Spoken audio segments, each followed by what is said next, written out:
చంద్రబాబు పాలన మొదలుపెట్టాక ఆయనలో మరింత పరిణితి కనిపిస్తుంది.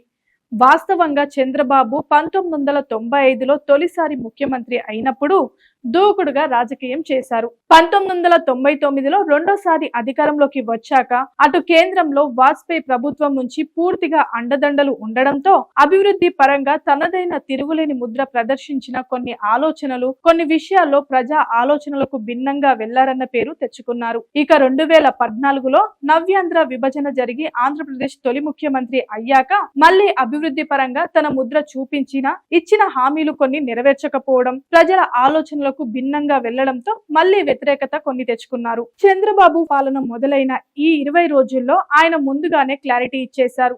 ఈసారి రాష్ట్రంలో బ్యూరోక్రాట్ పాలన ఉంటుందని, పక్కాగా రాజకీయ పాలన చూస్తారని చెప్పేశారు. చంద్రబాబు గతంలో ఎక్కువ నాయకుల కంటే ఉద్యోగులను నమ్ముకొని రాజకీయం చేస్తూ వచ్చేవారు. ఈ క్రమంలోనే ఉద్యోగులకు, రాష్ట్రంలో పాలకులకు ఏం కావాలో తెలిసేది కాదు. ఇక్కడే చంద్రబాబుకు ప్రజలకు మధ్య పూర్తిగా గ్యాప్ వచ్చేసింది. ఈసారి అలా కాకుండా రాజకీయ పాలన కొనసాగుతుందని చెప్పారు.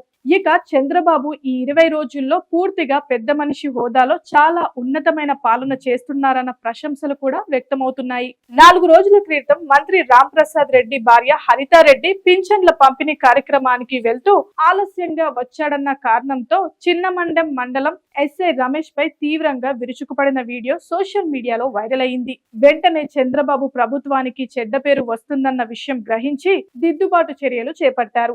నేరుగా మంత్రి రాంప్రసాద్ రెడ్డికి ఫోన్ చేసి, ఏమయ్యా ఇలా చేస్తే మన ప్రభుత్వం పరువు ఏం కావాలి, ఇకపై అలా జరగకుండా చూసుకో అని సుతిమెత్తగా వార్నింగ్ ఇచ్చినట్టు వార్తలు వచ్చాయి. Chandrababu law and order follow అవుతూ పాలన ఉండాలనే ఆలోచనలో ఉన్నారు. మనవాడైనా పరై పార్టీ వాడైనా రూల్ అనేది అందరికీ ఒకటే అన్నదే ఆయన సిద్ధాంతం. ఇక 2 రోజుల క్రితం తిరువూరు ఎమ్మెల్యే కొలకపూడి శ్రీనివాసరావు వైసీపీకి చెందిన ఎంపీపీ నాగలక్ష్మి భవనం కూలగొట్టే విషయంలో అత్యుత్సాహం ప్రదర్శించినట్టు వార్తలు వచ్చాయి. అది అక్రమ కట్టడం అయితే అధికారుల ద్వారా ఆ పని చేయించవచ్చు. కానీ కొలకపూడి నేరుగా మెయిన్ రోడ్ పైకి వెళ్లి కారు ఎక్కి నానా హంగామా చేశారు. దగ్గరుండి మరి ఆ భవనాన్ని పాక్షికంగా కూలగొట్టించారు. దీంతో విజయవాడ జగదల్పూర్ రహదారిపై ట్రాఫిక్ జామ్ అయింది. పోలీసులు సైతం కొలకపూడిని బతిమలాడుకోవాల్సి వచ్చింది. చట్టం తన పని తాను చేసుకోవాలే గాని ఎమ్మెల్యే అక్కడ ఉండి అంత హంగామా చేయాల్సిన అవసరం ఏం వచ్చింది అన్న ప్రశ్నలు ఉత్పన్నమయ్యాయి. దీనిపై కూడా చంద్రబాబు తన పెద్దరికం చాటుకున్నారు. కొలకపూడిని నేరుగా తన ఛాంబర్ కు పిలిపించుకొని ఇలా చేయాల్సిన అవసరం ఏముంది, చట్ట ప్రకారం చర్యలు తీసుకోవచ్చు కదా, నీకు చట్టాలు తెలియవా అని ప్రశ్నించారట.